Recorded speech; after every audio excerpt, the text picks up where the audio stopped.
Hen Games by Summer Solstice.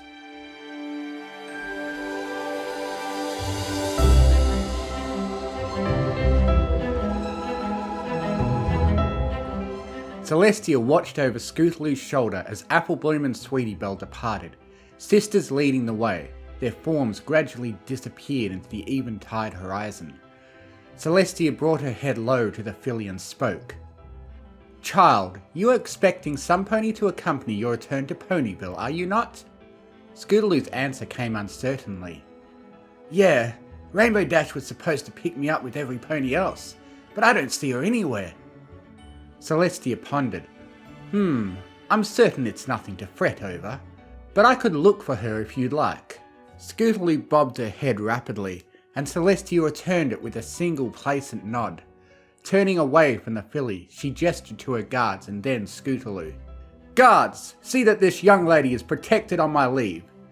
Then, to Scootaloo, "I will not be long."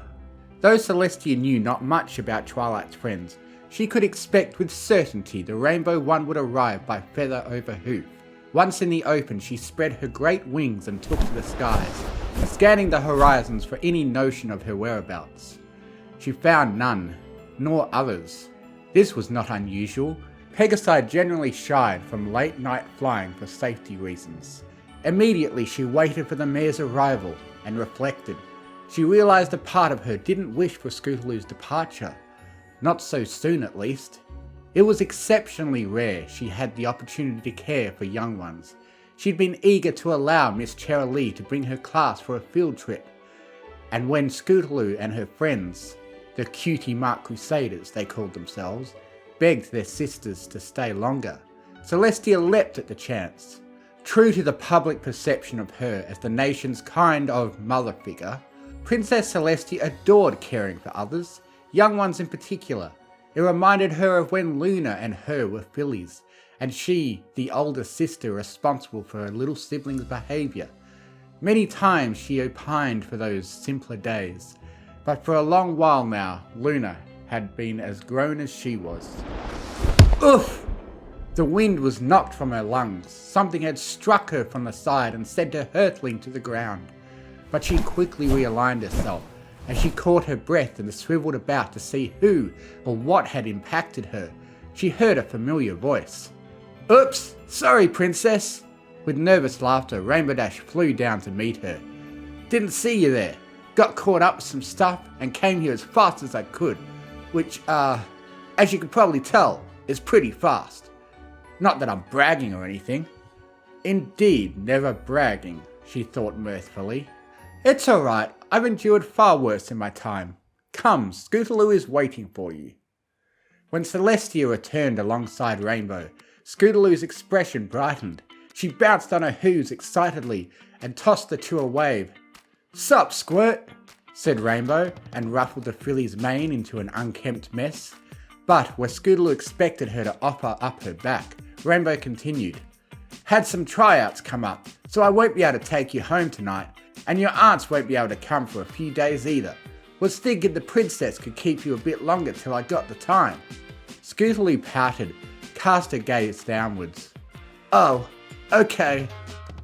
"Oh, come on, kid. You get to hang out with the oldest living relic in the whole world.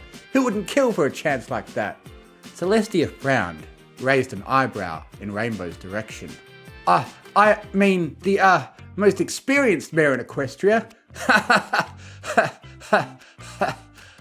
"I'm not saying you're old." Rainbow gulped, and Celestia, after snorting, burst into a fit of ladylike giggles. Scootaloo followed on the joke, and eventually Rainbow too joined in, though more nervously. "I'll take good care of her," Celestia assured. "There are many things in the castle that should keep her busy." "Oh," Scootaloo whined. "I can't go canterlotting?" "Canterlotting? Is that what they call it these days?" "No, however, I'm afraid not. Not unless I can find a pony to escort you. The city is safe, of course, but I'd rather not take the risk." Scootaloo stuck out her bottom lip, but nodded reluctantly. As Celestia observed, Rainbow crouched to Scootaloo's ear and whispered words unheard. Whatever she had said, it changed the filly's disappointment to a queer grin. Well, see you later then. Hopefully tomorrow. Hopefully without crashing into me this time, Celestia said, winking, and crimson flush rose to Rainbow's cheeks. Scootaloo gawked at her. Wait, did you seriously? Well, gotta go. See you later! Before Scootaloo could finish assessing the truth of Celestia's accusations, Rainbow was dashing madly away. She hadn't bothered to finish her sentence before she was gone, words becoming harder and harder to make out as she disappeared like a twinkle into the dusk horizon. Celestia watched her departure with a half smile, amused, and then returned her attention to her charge. So then, Celestia said, I'll see to it that you eat well tonight. Perhaps, now that it is just you and I?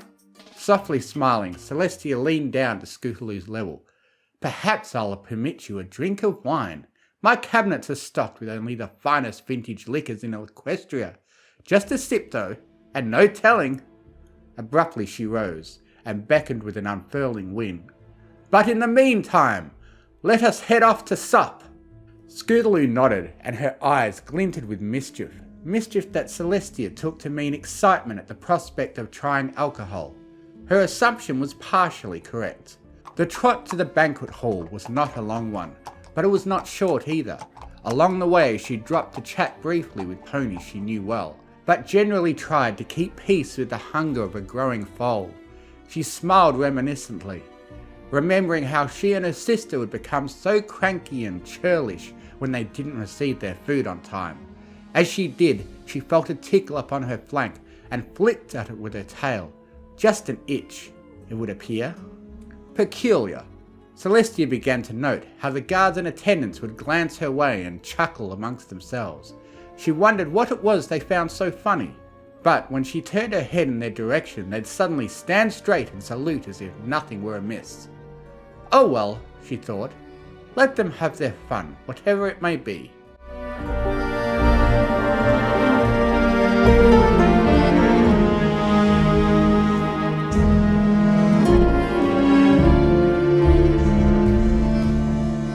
Later that night, after being filled with a generous meal prepared by the masterful hooves of Celestia's chefs, Scootaloo lay in bed, gazing up at the darkened ceiling.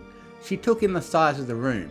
It was massive for any one foal or grown pony for that matter, and stocked to the rafters with the sort of amenities a mare like Rarity could die for. She wouldn't admit it for the sake of her own ego, but without her friends it felt lonely. Too large just for her. The accompaniment of her friends and classmates had been a reassuring presence, and made the whole place not feel so big and intimidating.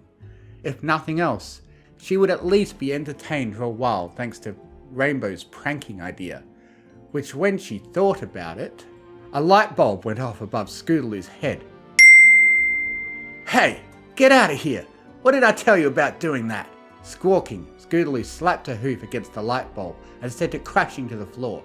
That stupid thing seemed to really enjoy interrupting her when she was about to have an idea. Now, she had to recollect herself and figure out where she had been. So, where was she? Oh, right! A light bulb went off inside Scootaloo's head, mark her words, because this was going to be her best plan for getting a cutie mark yet.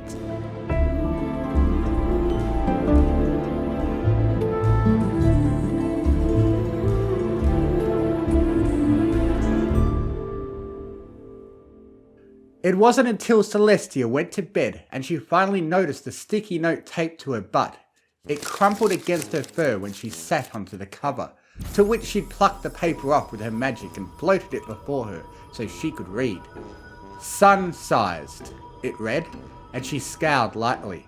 The talk over how she had a larger than average plank was not an uncommon one, and it was a joke she didn't much appreciate. She'd never personally been one for mocking others' appearances. She shrugged, scrunched the offending paper into a tight ball, and tossed it into the fireplace. Ultimately, she supposed, if it gave the ponies under her some sense of levity, she could tolerate it.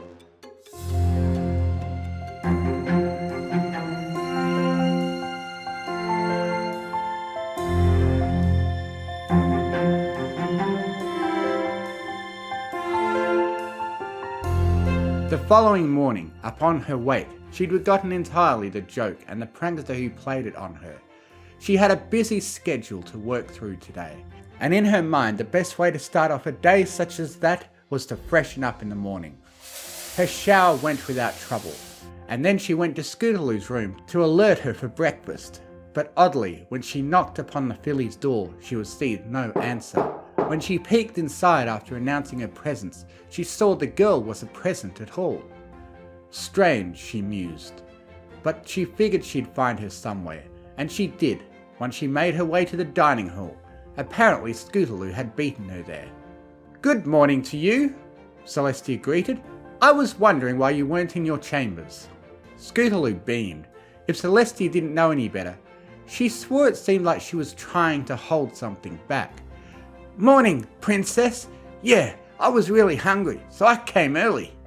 Celestia nodded and politely took her place opposite the girl. Breakfast had already been whipped up for her, but not yet for Celestia. The chefs waited typically for her to give her explicit request, unless ordered otherwise. When Celestia seated herself, however, she startled as a sound ripped from the seat. Celestia's features contorted. She sat up immediately, looked down to the chair, and there saw a whoopee cushion. Behind her, she could hear Scootaloo's barely contained snicker. "Now just what is going on here?" she mumbled to herself. "Such foolish games. Ah well, nothing of it." She plucked the toy off her seat and teleported it back to her chambers for later disposal. First the note, now this. It would appear she had a dedicated jester in her midst. Afterwards, breakfast went well. She ordered huevos rancheros topped with a bed of hash browns and fried onion straws, crisped to perfection, all smothered in the chunkiest and spiciest hay chili they could prepare. The meal was altogether perhaps a tad decadent, and she felt that maybe the previous evening's prankster's gambit had a point about keeping her weight in check. But she loved the sensation of delicious food too much to restrain herself. Besides, she reasoned, she was an alicorn. A little extra padding could hardly hurt, right? The rest of the day was mostly uneventful. Dry court hearings over which she presided, mind-numbing conversations with diplomats or dukes and duchesses over the minute wording of a single line from a single throwaway passage, the usual for her. The one thing she did look forward to that afternoon was the grand opening of a new exhibition hall, where the ponies of Equestria could gather and plan showings of everything from art to music or alchemical creation. But when she went to use her pair of royal, state-issued scissors, the ribbon remained intact. Strange, Celestia thought, but not all too unusual. The same had happened to her before. She just needed to try again. "Not to worry, my subjects. I'm certain these scissors will see to cooperate with their princess," she joked. Smiling, a quiet, amused laughter passed through the crowd, the only kind of laughter capable among the elite of society. Celestia grimaced. Frustrated, Celestia's face hardened into angry determination. Nothing. With a groan of exasperation she could scarcely keep hidden, she passed the issue and the scissors off to gathered ponies. From somewhere deep in the crowd she heard a filly's guffaw, one that sounded similar but that she couldn't quite pinpoint, and from there the laughter spread amongst every pony else like a wave. She tried to maintain her composure and cleared her throat, slicing the ribbon in two with her magic instead. "I present to you Canterlot's most recent contribution to the fine works of this great nation," she proclaimed. But even in her royal Canterlot voice, she could barely be heard above the din of laughter. After that little incident, Celestia was glad to be back in the palace and out of the public eye. It would be weeks, maybe months before the tabloids and street chat stopped talking about it. Now though, here in her own domain, she could unwind a little. Dinner came soon, and she was eager to dine. Scootaloo sat across from her as before, and Luna alongside towards the end of the table. The three were engaged in small conversation over nothing in particular when the food arrived. and Celestia was surprised. She hadn't given any explicit orders for tonight's meal. She supposed the chefs must have had something in mind they wanted her to try. Each meal was different. Scootaloo had a chickpea burger with spicy barbecue sauce and fried pickles. Luna a roasted tomato bisque with a sort of margarita pizza style grilled cheese. And Celestia one of her favourite meals of all time, cottage pie. Humming in anticipation, she closed her eyes and forked a piece off with her magic. She levitated the forkful up into her mouth and awaited the savoury goodness of potatoes and hay beef. She nearly gagged on her own fork. The taste was wrong. Eyes wide, she stared down at her plate, and past the pie she saw what looked like cake? Yes, right there, where she'd removed a piece from the greater whole. Rather than more potato layer and pie filling behind it, it looked like the inside of a strawberry cake with vanilla frosting. Inspecting it further, she scooped up the potato mash and tried that on its own. Frosting. Some with the filling. When she actually got past the fact that the whole thing was just a big piece of cake, she could enjoy it, but the initial expectation and utterly unexpected surprise had shaken her. "What great fun!" Luna exclaimed, clapping her silver-clad hooves together. "Whoever played this upon you must be of great mind and greater humour. Dear sister, you should feel honoured." "Yes," Celestia replied stiffly, smiling like cardboard. "Honoured." In her mind, she relived that afternoon. That morning, last night, she'd been able to tolerate it at first, but she was at her wit's end. The next strike that came, she was going to hit back.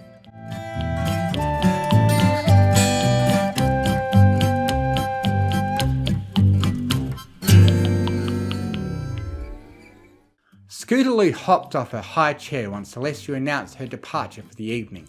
Grinning, she skipped over to Luna and prodded her shoulder with her forehoop. "Luna! Luna! Luna!"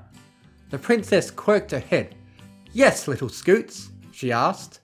Grinning wider, Scootaloo leaned up and whispered for Luna's ears only. "I was the one who did the cake prank, and the scissors, and, basically everything else. I'm trying to get my prankster's cutie mark." "Oh!" Luna exclaimed. For a momentary flicker, the nighty mare thought to alert her sister, then thought better of it. In fact, she thought of a much better idea. "Dear Scootaloo," she purred, "I have a proposition for you."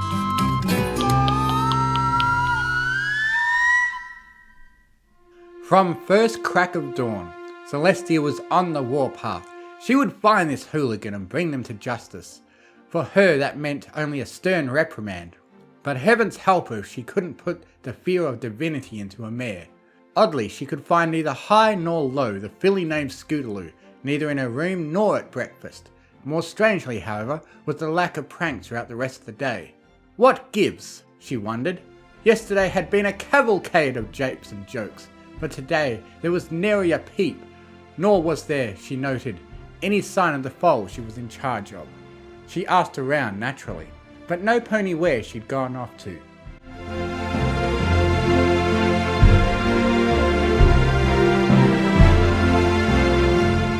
Hours passed, as did lunchtime, and nothing.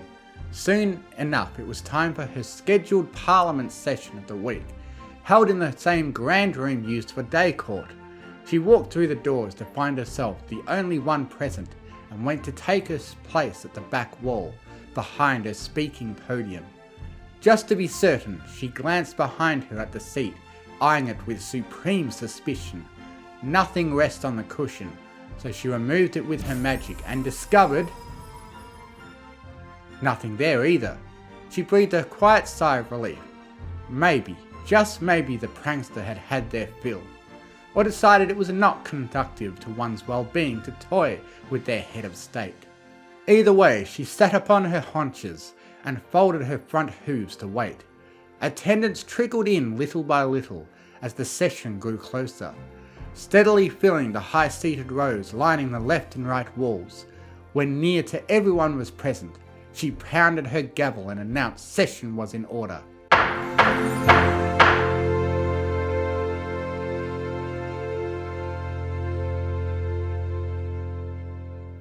Now where oh where is my assistant? She questioned, and slyly paged said mare in the lulls between talking.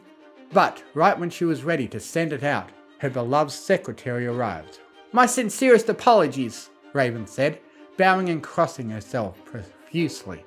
I'm not sure what happened, but I couldn't find the coffee pot anywhere. Then I just did, and I had some already freshly brewed. So I brought that. I see, said Celestia, skeptically. She took the non-offensive looking cup of joe and sniffed. Well then, all seems in order to me. Thank you, Raven. Of course, Your Majesty. Just let me know if you need anything else, Raven said, bowing again. When Celestia took her sip, she did so daintily. She suspected the disappearance of the coffee pot had something to do with the mystery joker, but the dark brew appeared and smelled all regular to her. A cursory magical examination revealed the same. A pony would need to be a very powerful caster to hide a spell or potion from her, and certainly a child like Scootaloo could never accomplish such a feat, for she'd begun to suspect her the machinator behind all these recent troubles. Then she felt something. She'd already drunk half the cup and sensed it was too late. Beneath her, Celestia felt her body being pushed up. More padding was gathering under her, like the cushion was gradually expanding. But no, when she looked down, she saw it wasn't the cushion, it was her rump.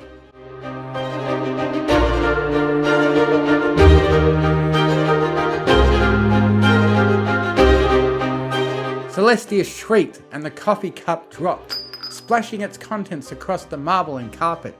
Seething, she stood and imposed herself over the room. In a royal canterlot voice she boomed, gesturing to the cup and her bloated flanks. They'd grown massively in only a few seconds, leaving her haunches a cartoonish pair of bouncing balloons, sun-sized indeed. Who hast dare violate our body in this grotesquity? Reveal thyself, knave, and we shall show us thou the white fury of the sun! The room went silent, then burst into raucous laughter. Each solar hot word she spat, any intimidation factor she possessed, was quashed utterly by the way her backside jiggled about behind her. But there, off to the side, she saw two very specific ponies giggling to themselves.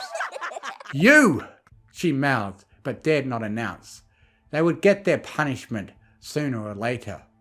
For the time being, she called the session to disperse and reassemble the next day.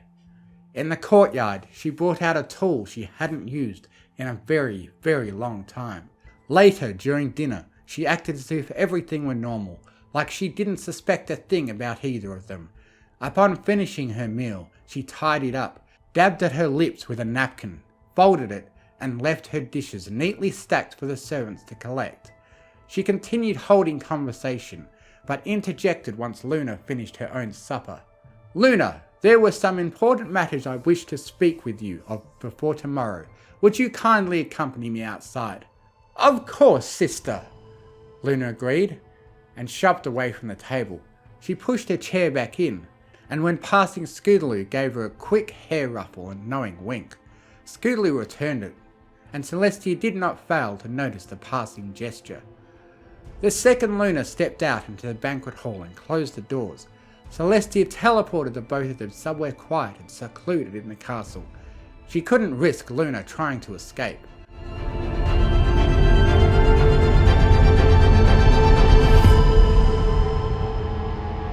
I know, Celestia stated simply, levelling a stern glare her sister's way that could melt steel beams, a fact which couldn't be said about jet fuel. Luna inquired warily, not fully understanding. You know? Yes, I know, she repeated harshly. Don't play dumb with me, Luna. I know about your little game with Scootaloo. The realization solidified rapidly onto the Princess of the Night's features. Her eyes widened and began darting left and right to seek an escape route. None existed, but just to make sure, Celestia erected a glowing golden wall on either side. If Luna wanted to get through those, she'd need to put up her magical dukes. I am afraid I don't fully comprehend what it is you are implying of me, Tia. I have done nothing with dear little Scootaloo besides converse. Is that so? Then what would you have to say about this? Celestia demanded, popping the coffee cup from earlier into existence. She threw it against the floor at Luna's hooves, which slowly rolled until it bounced off her regala with a metallic confusion, realization, recognition, and finally comprehension dawned on Luna's face, flashing rapidly from one to the other. You can tell me, Lulu. I'm not too angry, just mostly angry. Celestia cooed, sidling up alongside her younger sibling. When Celestia wanted to, she could leverage her superior height and power to its fullest, and she did so now, with her chin upturned, chest held high, and stature straight, and a smug expression of condensation on her snout. She came across as positively imperious. To soothe Luna's worries, she laid a wing atop her, wrapping it around her side and rubbing gently. We're sisters. Tell me what you want, and I will give it to you. All you need to do is admit what you did.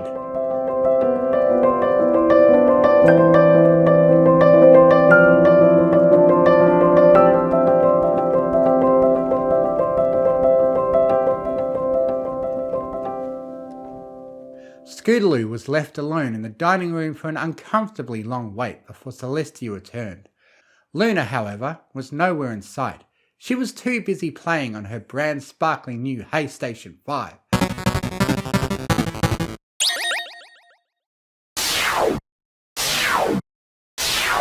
Of which maybe 3 or so existed on the entirety of Frost's green equus, at least those which weren't in the possession of scalpers. More importantly, she squealed on the baby chick, and that chick was about to get roasted. Scootaloo? Celestia said in her softest, kindest voice. There is something special I'd like you to see. Could you be a dear and follow me, please? Scootaloo nodded and was led out into the courtyard. In the centre, beneath the dusky sky, was what looked to be some sort of cannon. It was ornate, white with gold trim, amethyst inlaid, blotched with shapes that looked like lunar craters. This is the only remaining cannon from a war in Equestria's past, lost to history, Celestia lectured.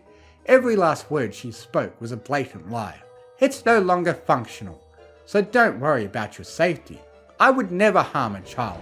Would you like to see it up close? Scootaloo nodded, cocking her head this way and that to look at the massive thing from every angle. Compared to it, she was tiny. Even next to Celestia, it towered above, almost twice as high. Whatever ammunition could be loaded into this, Scootaloo reasoned, would be the size of a boulder. Somewhere, far out in Equestria, Tom burst into cold sweats. May I touch it? Asked Scootaloo. Celestia bowed her head in a half nod, granting her permission. You may. It's been enchanted so that no handling will mar its features. Astounding, is it not, that mere magic can sustain a relic from before my own time into the present?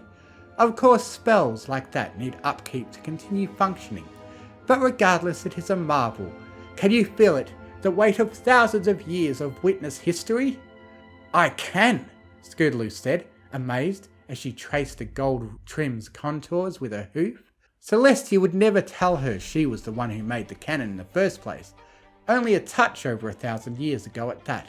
Still impressive, no doubt, but nowhere near the ancient antiquity she made it out to be.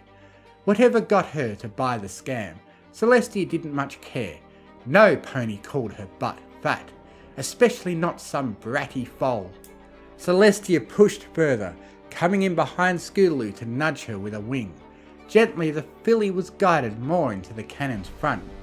Would you like to take a closer look, young one? They stood before the cannon now, partly aimed up. It was just low enough to the ground a younger pony could climb into it. Subtly, Celestia again brushed her feathers against Scootaloo's back, implicitly urging her forward. Surprisingly, Scootaloo fell for the bait. For a pony able to pull the wool over her eyes multiple times in the span of a few days, those smarts definitely didn't seem to matter. It seemed almost too convenient. But then again, children were rather stupid. She watched the filly clamber up into the barrel, using the momentum she could generate from her wings to create extra boost. Once she was securely inside, Celestia paced behind the cannon and prepared to send this particularly annoying chicken flying. From deeper inside, Celestia heard Scootaloo shout, "It's really dark in here!" Celestia just smiled. "Oh yes, but don't worry," she said. "It will be much brighter where you're going." "What do you mean, princess?" Scootaloo got her answer when Celestia lit the fuse, before it sent the orange-purple filly hurtling towards the moon.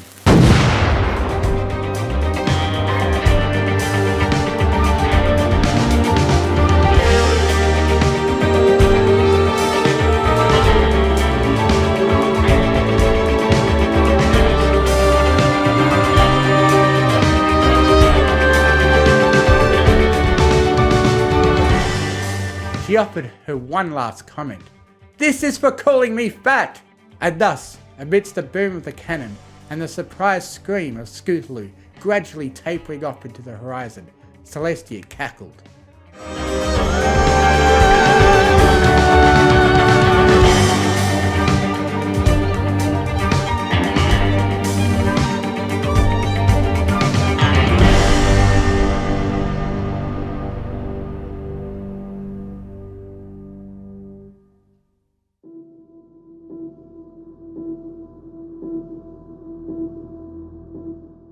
Scootaloo landed on the surface of the moon with a heavy displacing dust all around her.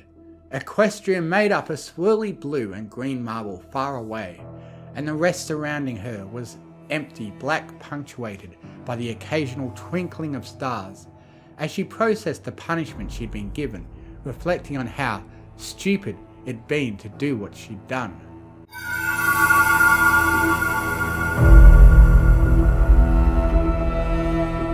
She looked down, overjoyed momentarily at having finally gotten a cutie mark.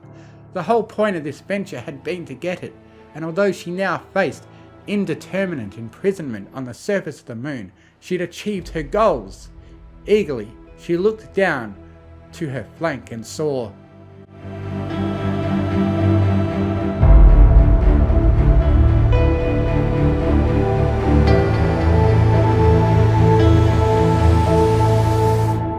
rubber chicken, hanging limply, with a brush-marked red X across it. "Seriously?" She shrugged. At least Celestia hadn't fired her into the sun. For the next day or so, Scootaloo traversed the lunar plain dully. There wasn't a whole lot to see beyond barren, whitish-grey landscape, and the whole bouncy house gravity charm wore off quickly. The rest of her time she spent moving rocks around, peeking under them to make sure there weren't any spooky moon rock crab spiders, and exploring craters. She did try looking at the sun at one point, but after having a dark spot burned into her vision, she realised that might not have been the greatest idea she'd ever had. Fortunately, her sentence was not a 1,000-year one. All told, she was on the moon for about a day before she was unceremoniously teleported from there back to Equestria. Her eyes widened as Celestia stood before her, looming regally above her. Her expression bore that of a stern, motherly figure, silent and disappointed. She said not a word, as though waiting for Scootaloo to first break the silence. Scootaloo bowed and apologised. "I'm sorry, Princess. You should be. Mocking your elders for things which they cannot help is not a very kind thing to do."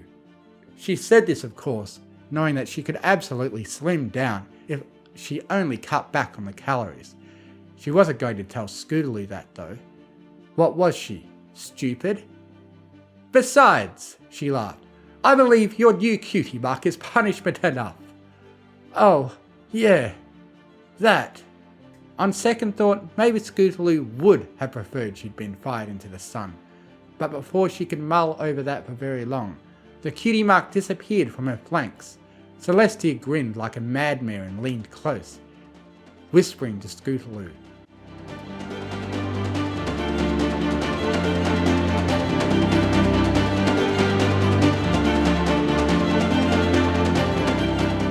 "Pranpia."